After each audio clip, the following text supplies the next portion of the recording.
Hi, I'm Perez. I'm going to show you around my Canvas course. So this is my English 10 sandbox. This is where I kind of get to play around before I push things out to my live course. And so this is the homepage where students land.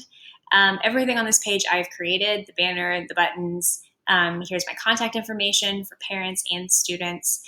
When I'm designing a page, I like it to be as simple as possible, as few words as possible, and make it as obvious as possible of like what to do next. So I tried to make it very streamlined, very simple. So let's start in modules and let's check out what my modules look like. So I label my modules units. It's just an old habit. So Unit 1 for my course in English 10 really was all about setting our standards, setting our guidelines, getting to know the course, getting to know each other. And then I also had them write an essay based on their summer reading book, just so I can see what they can do. So this is all in Unit 1, but you'll notice I have it laid out by lessons and by numbers. So lesson 1.1, getting to know your partner. Lesson 1.2, how we use Google Drive. Everything's laid out and everything is pretty clear about what we have to do first. In every unit, I start off with objectives and informations page. And you see here, I've got links going to objectives and homework calendars. I also have some COVID-19 protective measures here, just because it is the time of the corona. But you'll also notice that the background is a different color. Every unit's background is a different color. I just think that visually that helps with continuity and just realizing what unit we're in. So if we head back to my modules page, I'll show you an example of a lessons page. So lesson 1.1, for instance, was getting to know your partner. So every lesson starts with guided notes. So the students download these notes and they're in a Google document and they can edit them as they go along.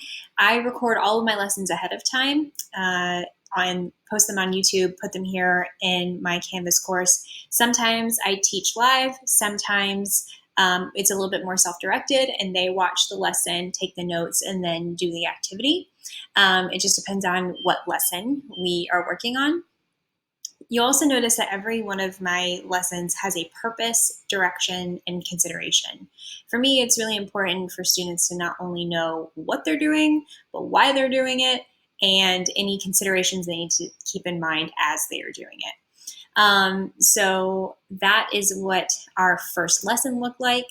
If we go back, I'm going to show you our first discussion that we had. This was introduce yourself discussion, two things that are true about you now and one thing that you hope to be true. This was a really cool way to kind of introduce ourselves. We've done two truths and a lie and things like that, but this was a really interesting way to do this because we weren't saying these things out loud. I got some really interesting, really thoughtful responses to this, and I was able to interact with them. This year, due to masks and due to social distancing, classes just look different. They function differently. So having this discussion here was fantastic. So throughout this first module, we took a summer reading quiz with quizzes. We had a few more lessons about what our Ender's Game essay was going to be about, and we had a lesson on thesis statements. We had a lesson on peer reviews, where we learned how to peer review, and then we used Kami to actually peer review.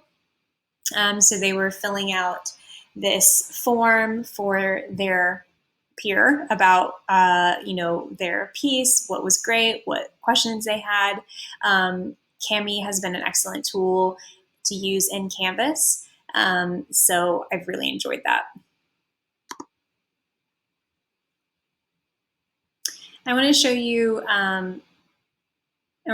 Unit 2 as well, just to kind of show you what we have been doing. So Unit 2 is all about short stories. We tackled 4 literary devices, and every time we learned about a literary device, we also read and annotated a short story together. So we took notes about symbolism. In this lesson, for instance, we went over our purpose, directions, and considerations. And then together as a class, we annotated the Mask with the Red Death. And every student annotated their copy. They kind of followed along with me, and then they submitted. So this was a great use of the external tools. You can see, again, the background is a different color, just to kind of keep up with the continuity of Unit 2. And you'll also see that I've got assignments under some of the lessons. Notice that they're indented to show that they go with this particular lesson. And then we ended out with a Unit 2 assessment. I also have my independent reading assignment. So the independent reading is something that students do all year long. They choose a different book every quarter. And so I wanted to have a central place of information of what books they could choose. For quarters 1 and 2, students choose from these 15 Florida Teens Reads books. And then quarters 3 through 4, they are able to choose from any genre. They just have to meet these requirements. So I wanted to have this centralized tab page so they can see all of the information here at one glance. So once students read their independent reading book, they've got an assignment where they write a review. They actually post it on goodreads.com. But they also have this independent reading collaboration. So what they do is I used Canvas collaborations, and they're going to sell their quarter 1 independent reading book to each other. They're going to basically write a pitch for their book about why they should read it next. So the collaborations have been really fun. I've used it a couple of different times, and that has worked really well.